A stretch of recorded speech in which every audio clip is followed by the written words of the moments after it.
Hello, happy Wednesday.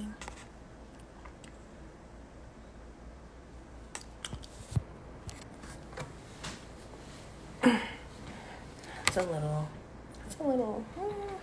Can y'all still hear me?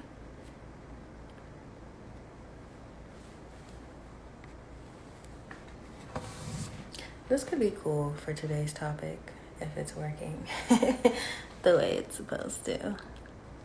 Let's see what else. Ooh, I like butterflies. Okay, I'll stick with the butterflies. And I'll wait for a couple more people to join before I get started.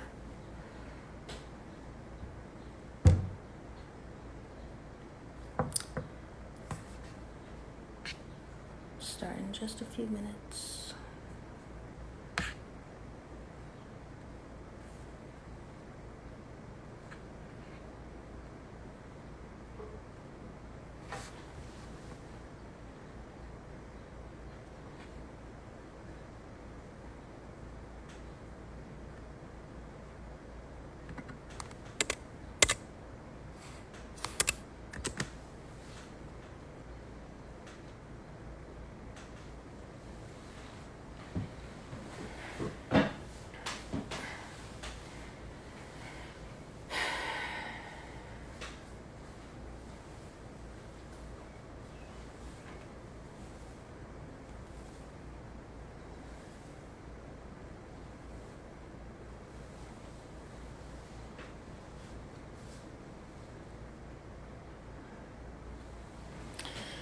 Okay, I'm just gonna go ahead and get started.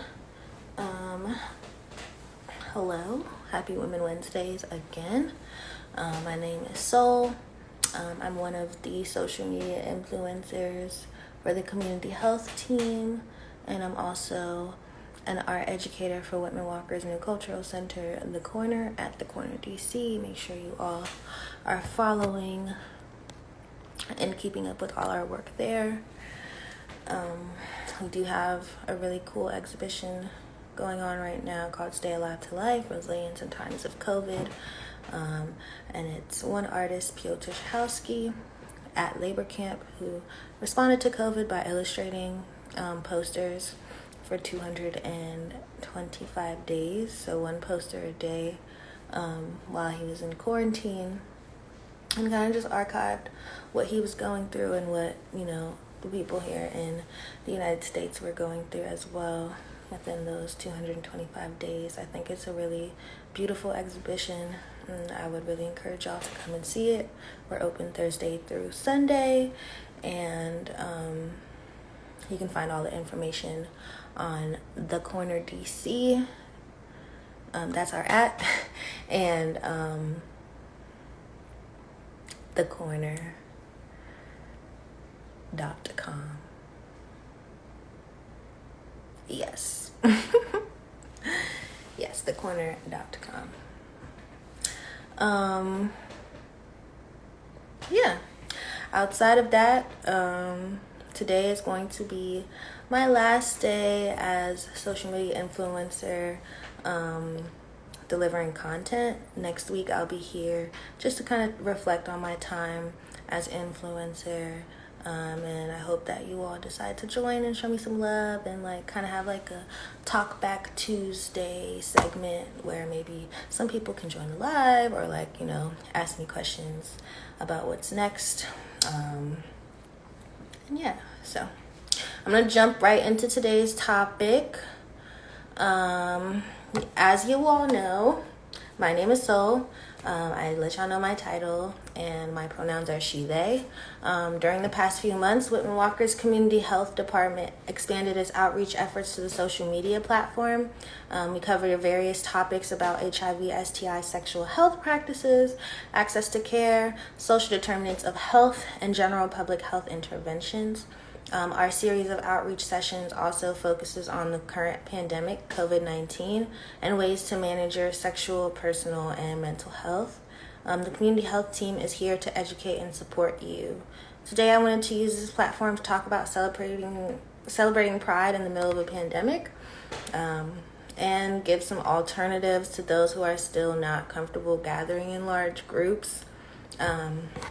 A lot of the larger festivals and parades for Pride were canceled this month, and I know that can be a little disappointing considering this will be the second year that DC has canceled, but ultimately it's for the best in all of our health and safety. If you're celebrating Pride during this pandemic, whether alone or with other people, here are some creative new ideas that I would suggest y'all try. Get involved in the community. While many typical Pride marches throughout June have been canceled this year, we can head out in protest for Black and Brown lives. Many of whom are themselves queer and LGBTQ+. We can also volunteer to organizations that are working towards advancing justice, creating opportunities for jobs and housing to marginalized folks, and amplifying the change makers. Transmission of COVID-19 may be reduced in outdoor gatherings compared to indoor gatherings. Regardless, just be sure you're still practicing the safety measures to reduce the spread of the virus. Wear a mask, bring some hand sanitizer and gloves, and then extra supplies for others if you have them. A few organizations and community leaders that I stand behind and know could use y'all's support are the Total Liberation Collective.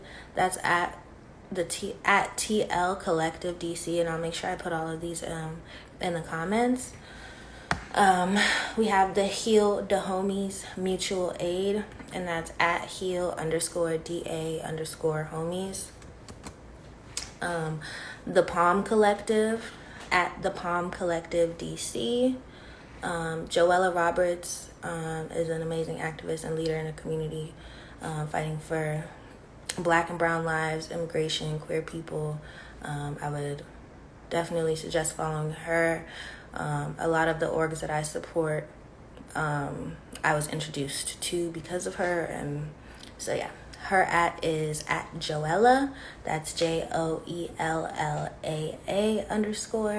And then there's the No Justice, No Pride Collective, and that's at No Justice, No Pride, all spelled correctly. And then there's Green Within, which is a community-led farm, and they serve the community by,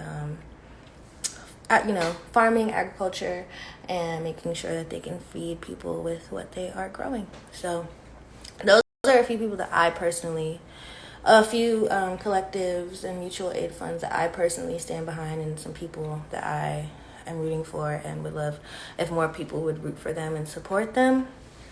Another way that y'all could celebrate Pride this year is to host or attend a virtual Pride celebration. Virtual parties have become more popular throughout the last few months as COVID-19 has kind of forced us to adapt to this socially distanced lifestyle. So why not use this new excitement around virtual get-togethers to host a Pride party, invite those who need queer community, and encourage everyone to maybe decorate their background with Pride-themed colors and posters. If they get creative with it. I would definitely suggest that as well. You can also plan a socially distanced picnic.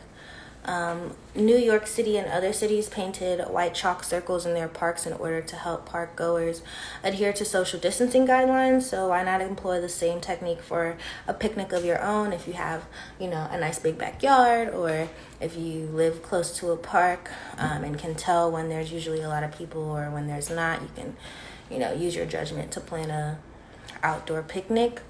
So just remember that COVID-19 still can be passed. It's just reduced when you're outdoors. So park or yard activities are great solutions for folks who are yearning for in-person interaction. Also inviting groups of folks who've been quarantined together so that they can, spread their own blankets out and, kind of still be in their pod is a good suggestion. I also want to encourage people to read books by Um, read books by queer authors and watch films by queer directors and producers. For those of us who prefer a more introverted approach to celebrating Pride Month, I would dig into films and books by LGBTQ folks. Host a movie night. There are a lot of apps out there that allow you to sync your Netflix up with someone else's. You can create a book club. If you create a book club, send me a personal invite because I'm really trying to get back into reading more consistently. Or just enjoy the stories and experiences of queer folks. Two of my favorites are the Netflix documentary The Death and Life of Martha P. Johnson and the book All About Love by Bell Hooks. Bell Hooks is an amazing author, and I would definitely suggest just getting into their catalog. Learn more about the history of the Stonewall riots and the people involved in making it all happen by reading up on them. Make sure you're spending time talking to your queer elders so that you can learn more from them and their experiences, and you can compare the times and figure out what really needs to be done next and what role you can play. We've come a long way, but there's definitely still a lot more work to be done, especially in advocating for and uplifting our trans siblings. Also, keep in touch with your queer friends and allies via social media, phone, text. All in all, Pride Month is meant to be a touchstone for queer folks to celebrate their identity and lived experiences, to prevent loneliness and to strengthen relationships. Nurture your relationships with fellow queer folks and or queer allies, and keep them in contact with them. Reach out when you're in need of support. Listen when people reach out to you, and really try to find out what their needs are and how you can support them. When celebrating Pride in a pandemic, just make sure you're doing it in a COVID-safe style.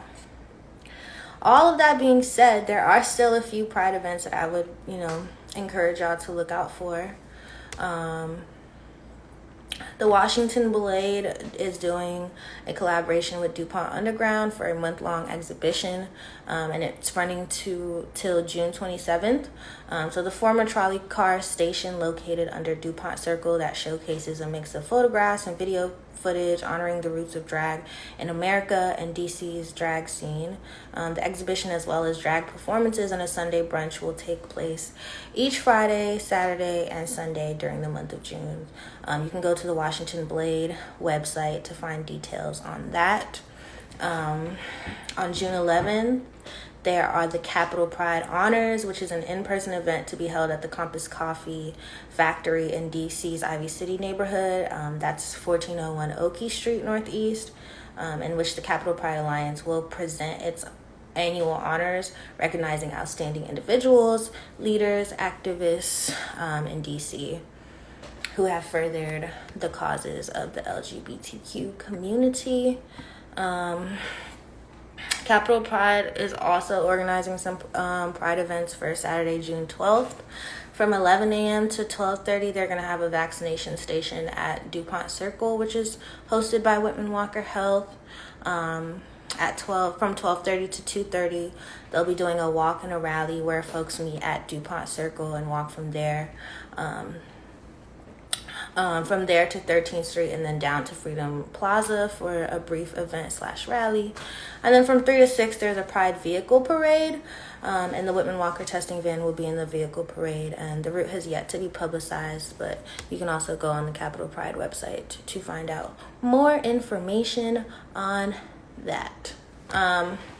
There's also a virtual Pride event organized by the DC Public Library featuring local drag performers Domingo Armadura, Katie Magician, who will read children's stories to celebrate Pride as a family. That's a statement from the library's website. It's scheduled to broadcast on the Public Library System's YouTube channel at 11 a.m. That's June 12th. The Washington Blade Describe-a-thon will also be happening as well from 10 a.m. to 12 to discuss the library's ongoing project of digitizing all past issues of the Washington Blade to its digital collections. And then there's the colorful Pride Mobile Parade, which is the vehicle parade that I was I was referring to earlier. And then June 13th is the Taste of Pride brunch. The Capital Pride Alliance has organized an exclusive group of beloved local restaurants that have made a commitment to support Pride and local LGBTQ charities to host special Pride Month brunches. Special food items, Pride drink specials, and entertainment will be offered at some of the venues, and the locations and names of which Capital Pride will publish on its website. One event that I know for sure is going to be a good time is at Tico. That's one of the Taste of Pride brunch locations. And DJ Sean Don, which is one of the Bags DJs, she will be spinning, as well as Farrah Fawcett, who's an amazing DJ. So I would suggest Tico to y'all for that one. And then on June 14th, the Rainbow Warriors, a century of LGBTQ women activists, will be hosting a virtual event. And that will also be posted on the Capital Pride website. That's it for me today. But before I close, I just want to remind you all that about the COVID-19 pandemic. If you want to get vaccinated, there are a dozen or so walk-up sites throughout Washington, D.C. where you don't need an appointment. You can just go and get your vaccine. If you want to get tested or vaccinated for COVID-19 at Whitman-Walker Health, you can call 202-207-2480 or email appointments@whitman-walker.org to schedule an appointment. They'll be registering people for the vaccine at their outreach events too, if you want to join us for one of those. Just make sure that you're doing the research and you're fully informed to make the decision that you feel is best for you. If you've already gotten vaccinated, the CDC has given you the okay to relax some of your mask wearing habits and to return to some pre-pandemic activities. However, it's totally understandable why you might want to keep wearing your mask. The vaccine isn't 100% effective, and there are no protocols in place to actually verify that folks around you are vaccinated, and you've probably gotten used to them at this point, so keep wearing them. If you haven't been vaccinated, please continue to follow CDC guidelines for mask wearing, quarantining, social distancing, and all the likes. It's really important that you discuss COVID precautionary measures with those around you and be mindful of wearing masks and keeping your distance, especially when you do not know whether a person has been vaccinated or not. It's up to all of us to stop the spread of COVID-19. There is a website that was just now posted in the comments, and I'll try to make sure I copy and post it in the description. It has some guidance for those who are fully vaccinated, and I'm sure if you go on the CDC website, you can also just find some information that might help you make your decision in whether or not you want to get vaccinated or not. So we've reached the end of my last Women Wednesdays live, where I'm actually delivering content. It's not the end of my journey with Whitman-Walker. I will just be putting more of my focus into my role as art educator at the corner, so you all can always stop by when we're open to the public to come and visit me, get to know me, talk to me a little bit more. And I will also be continuing my Consent is Sexy series on my own personal platforms, so you can keep up with me at SolLikeSoul. But I'll be here next Tuesday to talk to you all a little bit more about, my journey as social media influencer and like what's next for me, and some of the things that I may have started doing because of Whitman-Walker, or Whitman-Walker provided the space for me to do it, but I'm going to continue them outside of the social media work. And I hope you all decide to keep up with me. Till next time, goodbye.